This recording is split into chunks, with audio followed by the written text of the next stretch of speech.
Hey everyone, I hope you enjoyed the very first assignment, which was just to pretty much tell me where you want to go. So, like, where do you want to travel? You introduced yourself, and it has been really neat reading some of the places that you guys want to go. Hawaii is always like this most popular choice for a lot of students. We do get like some that want to go to Germany and different places like that.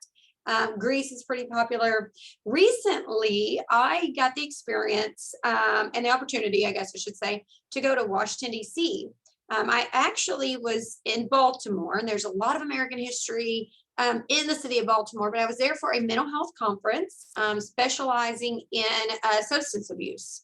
So while I was there, I went ahead and took the Amtrak, which is just the train, over into DC. So I want to just kind of show you some pictures, talk to you about my experience of a place that I wanted to go to and I wanted to experience. I've never been to Washington DC before, so this was a first for me. So I'm just going to kind of walk you through it. So I'm going to share my screen. So the first picture that you're going to see is actually called Union Station. So this is the train station. So it was super neat just to see the way the ceiling was. I've never seen anything quite like that. It was actually a very large train station. So to ride the train at this particular time, it was like $23 to get there. So $23 to ride from Baltimore into DC, and that was on like business class. On the way home, it was only $8, and we just rode in coach. So it's kind of neat because in the area that I live, there are no train systems or subways or anything like that. So it was definitely a neat experience for me. So this is the Washington Monument. This was just a kind of a cool picture because I felt like you could see for a really long way. So I really enjoyed that. This here is an actual castle that was gifted to the United States. And one thing that I really learned was there's multiple things in Washington, D.C. that was gifted to us from other countries. So it was like a thank you gift from other countries. There's like a Liberty Bell that was gifted to the United States after particular types of wars and things like that. So it was really neat. So this was just kind of part of it. I took a picture in front of this sign because it really just really impacted me in the sense of where we've came as a country. And then there was this one, and this was women who stepped up were measured as citizens of the nation, not as women. This was a people's war and everyone was in it. So this was like that first time that women had to step up. They had to go to work. They had to be the breadwinners for their family. So this was a big change in our society when women had to do the things that men were doing. So one thing that comes to my mind in this particular situation is if you've ever watched A League of Their Own, which is a movie about women who had to play baseball because the men were shipped off to war. So to me, this was that's what it reminded me of. So it was really a neat opportunity to see that. This was probably one of my favorite memorials. So I tried to take a pretty neat picture of it. They said that this is even more beautiful at nighttime. And just the amount of detail put into every single monument and memorial in DC was just amazing to me. They also were telling us that all the memorials are donated. So there's no tax dollar that pays for a memorial. So I thought that that was really neat. This one was moving. This is at that same location. And this is really true.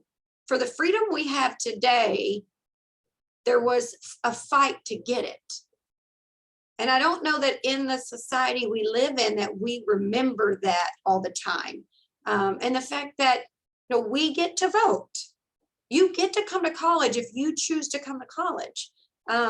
So all the freedoms we do have, we're not free. Somebody had to fight for those things. So this was pretty a moving moment for me. Here's just another picture here. If you see way back in this area, that is the Capitol building. So I thought that this was a pretty neat picture there. This is my favorite. So this is the Lincoln Memorial. I could not get over the size of his foot. It was so large, looked like steel-toed, pointy-toed cowboy boots. But this was really, really neat to get to see in person. This is the Marine Memorial. This is 6 men. 3 of the 6 actually survived the war. They were able to tell about it. So pretty neat there. This me and my sister in front of the White House. I will say the White House was a lot smaller than I anticipated it to be. Okay. We did get to go to the Smithsonian. So this was just one of it. This is me in front of President Lincoln's hat.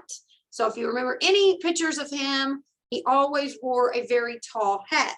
So I had to figure out, how in the world is this hat standing up? Well, it's the material the hat was made out of that continues to make it stand up. While we were there, we also toured the Holocaust Museum. What was interesting to me throughout the Holocaust Museum, was the idea that Sigmund Freud was part of this as well. Albert Einstein was part of this. And Albert Einstein actually, during this time period, elected to stay in the United States. So with the Holocaust, this was power and control. So when we're looking at society, right, who has power and control? There's a lot of studies that show that if you were to walk into a room, right, and somebody came in a white coat, you would already assume that that person is somebody of a higher status, right? A doctor or something like that. But in reality, I guess it could just be an ordinary person that we got that has no medical experience, and put them in a white coat and they walked into your room. So it was really neat to see some of the mindset and some of the changes that happen before, during, and after the Holocaust. So this was just a room, a little room that you got to walk through, and it just had pictures of families and things like that. It was very emotional. Here's another picture of the White House. This is me taking it through the fence. I thought the White House was going to be very large, but it really wasn't. I was kind of surprised by the size, because the only time I've ever seen the White House was on TV, right? That's the only time. And we actually rarely see the White House on TV. We always see the Capitol building on TV. This is that same castle. This is back at this train station, so you can kind of just see how beautiful the train station was and that kind of stuff. And then there's just me and my sister on our way back home from the train station. But one thing I wanted to show you is, hold on one second. This is the Capitol building after there was the attack on the Capitol building. They actually attacked all sides of the Capitol building. The repairs are still ongoing. And it was neat to me because I'd only seen this on TV. I'd only been exposed to what was available through my news, through my social media. This is what it looks like now because of the magnitude of the damage that was actually done. This does cost us tax dollars. The repair cost us money.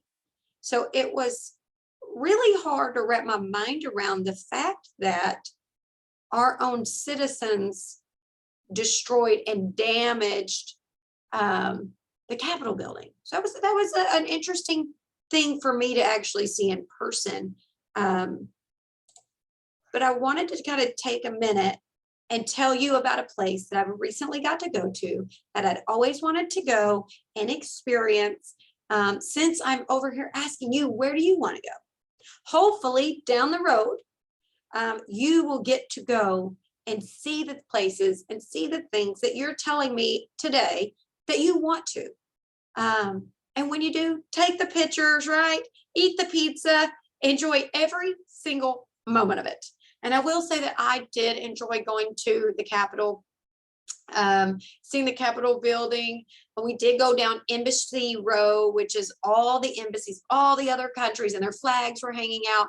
It was really a neat process. So thank you so much for everything that I got to read on those first assignments. As you know, your other assignments are up. They're available for you. So get on there, start working on them. Sundays are your due dates. So when Sundays roll around, that's when you're going to have to turn your homework assignments in. Please do not wait till the last minute, because every time I do that, something crazy happens. So if you need me, please email me or call me or whatever works for you.